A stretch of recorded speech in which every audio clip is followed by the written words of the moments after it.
ሰላም ቤተሰቦቼ እንዴት ናችሁ?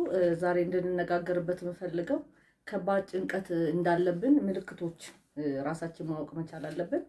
ምክንያቱም በሽታውን ያልተናገረ መድኃኒት አይገኝለትም እንደሚባለው ማለት ነው።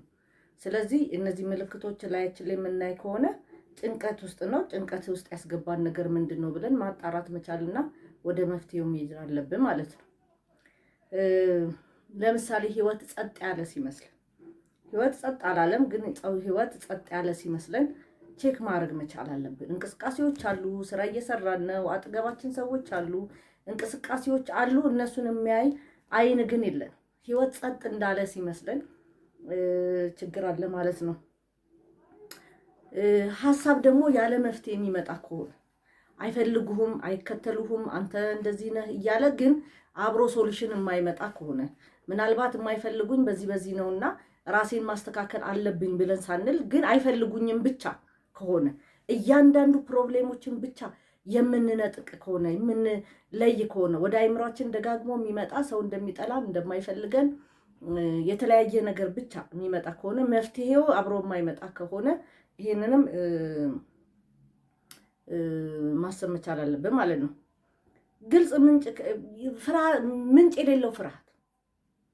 ምክንያቱም አንዳንዴ በጣም ደግሞ በተለይ አጋንንት የሚዋጋን ደግሞ በዚህ ነው። ፍርሃት ላያችን ላይ ይለቃል። ልትወድቅ እኮ ነው፣ ልትከስር እኮ ነው፣ ስራ ልታጣ እኮ ነው፣ ሊከዳ እኮ ነው ከሌ ምንም እኮ በዛኛው ሳይድ የምናየው ነገር የለም፣ ግን ምንም ምክንያት አልባ ፍርሃት በውስጣችን እንዲኖር ያደርጋል ማለት ነው። ምንም ምክንያት የሌለው ምንም ሳይን ያላየንበት ራሳችን አይምሯችን ውስጥ እንድንስለውና ያ ፍርሃት ደግሞ እኛ ላይ ተጽዕኖ አምጥቶ ሌላ ችግር ውስጥ እንድንገባ ያደርጋል። ይሄ ስፒሪቹዋሊም በሌላ ጊዜ እናያለን። ስፒሪቹዋሊም የሚመጣ ችግር ነው፣ መንፈሳዊነትን በማጣት ማለት ነው። ከማሰባችን በፊት ደግሞ ሰውነታችን ምላሽ ይሰጣል። ምን ማለት ነው? ሊመታ የማይፈልገውን ሰው ተነስቶ ይመታል ማለት ነው። ሊተናኮለው ያልመጣውን እኔ አንዳንድ ጊዜ መንገድ ላይ ያለው ውሻው ዝም ብሎ መንገዱን የሚሄደው ግን ውሻው ወደ እነሱ ሲሄድ እነሱ ድንጋይ አንስተው ውሻውን ይደበድባሉ ማለት ነው። ሰውም እንደዚህ የሚያደርግ ሰዎች አሉ። ምንም ሳያስቡ እጃቸውና እግራቸው ሪአክት የሚያደርግ ሰዎች አሉ።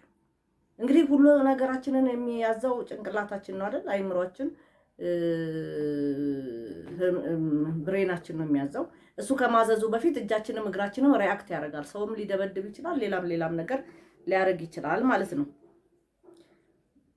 ለጉዳይ ደግሞ የማይጠቅም ትንንሽ ነገሮችን ደግሞ መለቃቀም፣ ምንም የማይጠቅም ሰው ሊለው የማይችለውን እንደዚህ ሊሉኝ ይችላሉ፣ እንደዚህ ሊያደርጉ ይችላሉ፣ በዚህ ሊውጥኝ ይችላል፣ በዚህ በኩል መጥተው ሊጎዱኝ ይችላሉ።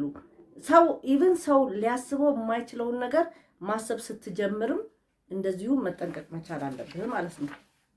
ሌላው እንቅልፋችን ደካማ ሲሆን፣ የተረጋጋ እንቅልፍ መተኛ ሲያቅተን፣ ሰላም ውስጡ ስናጣ፣ ሰላም ውስጥ ያም እንደዚሁ ቼክ ማድረግ መቻል አለብን ራሳችንን ማለት ነው።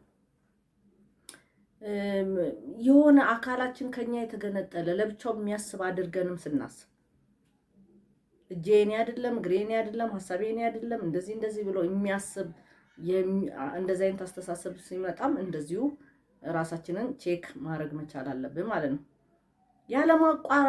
ያለማቋረጥ ደግሞ መረጋጋት የምንፈልግ ከሆነ፣ ዝምታ የምንፈልግ ከሆነ፣ ተበደልኩ ባይ የምንል ከሆነ፣ በቃ ልረጋጋ የምንል ከሆነ፣ ስራ ላለመስራት በቃ አይምሮችን ነው እዚህ ነገር ውስጥ እኮ የከተተን። ደግሞ ምንጭም አለ የሚያስጨንቀን ነገር።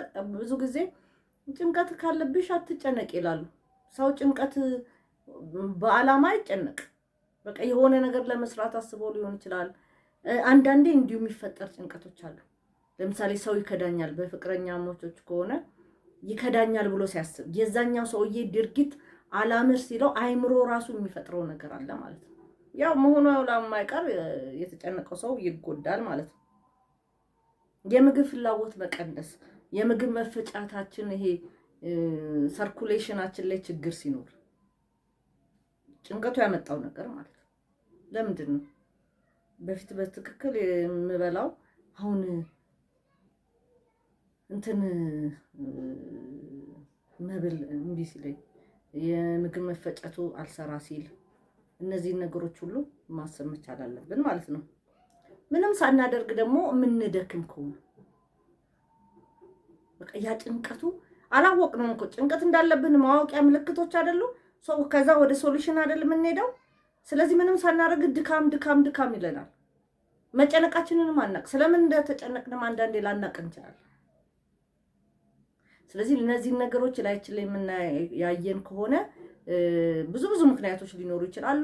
የጭንቀትን ብቻ ሳይሆን የሌላም ምክንያት ሊሆን ይችላል። እነዚህ ነገሮችና ማጣራት የጭንቀታችንን ምንጭ መርጠን ያንን ጭንቀታችንን የምናስወግድበት ምክንያት ነገሮች ሊኖሩ ይችላሉና ቤተሰቦቼ እነዚህን ነገር ዝም አትበሏቸው። ጭንቀት አለብን። ጭንቀት ካለብን እነዚህን ሳይኖች እናያለን። ስለዚህ ከዚህ ጭንቀት ለመላቀቅ ወደ መፍትሄ መሄድ መቻል አለብን። ስፒሪቹዋል የሚሆን ሕክምናም ማለት ነው። በመንፈሳዊም ቢሆን ወደ መንፈሳዊ መሄድ አለብን። መንፈሳዊ የሆነን ሰዎች፣ ዓለማዊ የሆነን ሰዎች ደግሞ ወደ ሕክምናው ሄደን መፍትሄ ማምጣት መቻል አለብን። ሕክምናም ባንሄድ ደግሞ የጭንቀታችንን ምንጭ ስንፈልገው እናገኘዋለን። ለካ ያስጨነቀኝ ይሄ ነው እንዴ ብለን የምንለው ይሄ ሁሉ ዘመን የተጨነኩበት ይሄ ነው ብለን ወደ መፍትሄ ከሰው ጋር መነጋገር ካለብን መነጋገር አለብን። ከሰው ጋር መግባባት ከሆነ መግባባት አለብንና ወደዛ ወደ መፍትሄ መሄድ መቻል አለብን። ቤተሰቦቼ አመሰግናለሁ። ይህንን ዩቲዩብ ቻናል ላይክ፣ ሼር፣ ሰብስክራይብ እንድታደርጉት ጋብዛችኋለሁ። አመሰግናለሁ።